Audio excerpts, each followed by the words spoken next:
Hey, what's up? Serpentine here, taking a look at the state of virtual reality now that the Oculus Rift has announced its retail market price.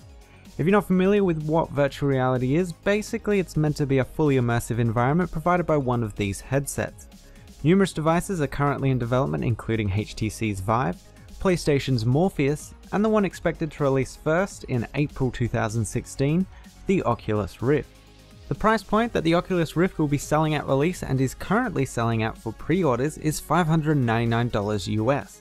Unfortunately, this doesn't include shipping, nor does it include any taxes that may apply depending on your country of residence. And for some, these not included extras as well as currency exchange rates is bumping up the price of the Oculus Rift close to the $1,000 mark. What you get at this price point includes the Oculus headset, sensor, remote and cables, as well as an Xbox One controller and a copy of both Eve Valkyrie and Lucky's Tale to play on release. The price has well and truly put the Rift into the enthusiast category, along with other PC enthusiast hardware like the Nvidia GTX Titan graphics cards and the top of the range i7 processors. However, while it can be argued that you can use these other pieces of hardware frequently, the Rift, at least in the first 6 or so months after release, will have almost no content, and depending on its adoption rate, may not have much content for a very long time thereafter. Could the Rift be launching for a more reasonable price? Yes, it most certainly could. Of those items included in the Rift's purchase price, there are 4 items that are arguably not needed. At the hardware level, you have the headphones that come with the Rift that are supposedly meant to be specialized for VR. These headphones are removable if you want to use your own set, so the question is, why are they part of the Oculus Rift and not rather an optional accessory? Being specialized for VR, I imagine these headphones are around the $50 mark if not more. Removing these from the base product already has the price being reduced by a tenth. Then we have the Xbox One controller that retails for around the $55 mark, again removing another tenth from the Rift's base price. Already we have cut over $100 from the base price. Of course, it should be considered that there could be some brand deals going on here, at least for the Xbox One controller, so they may have been able to get these cheaper, especially because they'll be buying them in bulk too. The other 2 optional items contained in the Rift's base product include the 2 games, Eve Valkyrie and Lucky's Tale. Again, it should be considered that there may be some deals going on here and that possibly these 2 games are even 2 completely free additions to the bundle. While that's possible, it's also somewhat unlikely.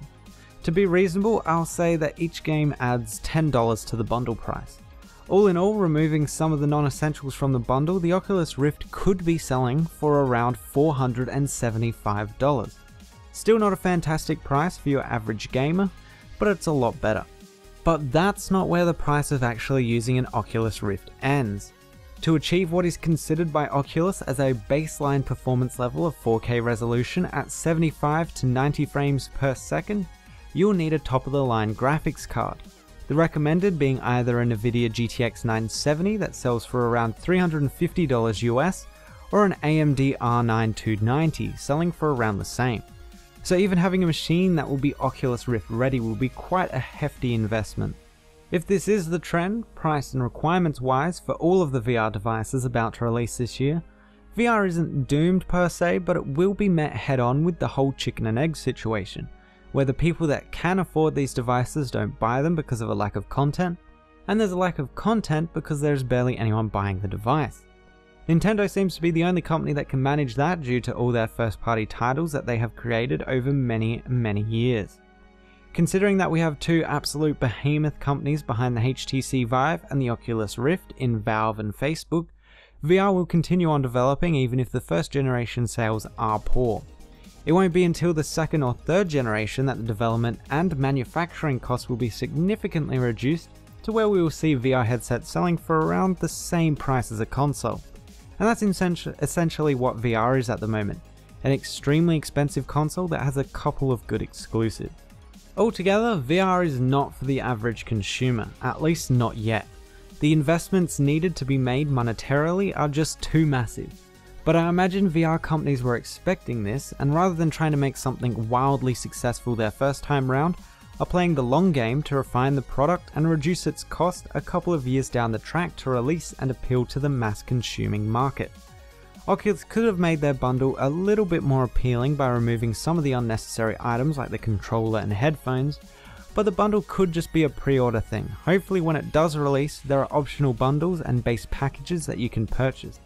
Anyway, that's been my thoughts on the current VR situation and the Oculus Rift price point. Let me know what you guys think of the whole situation. Thanks for watching, and I'll see you guys next time.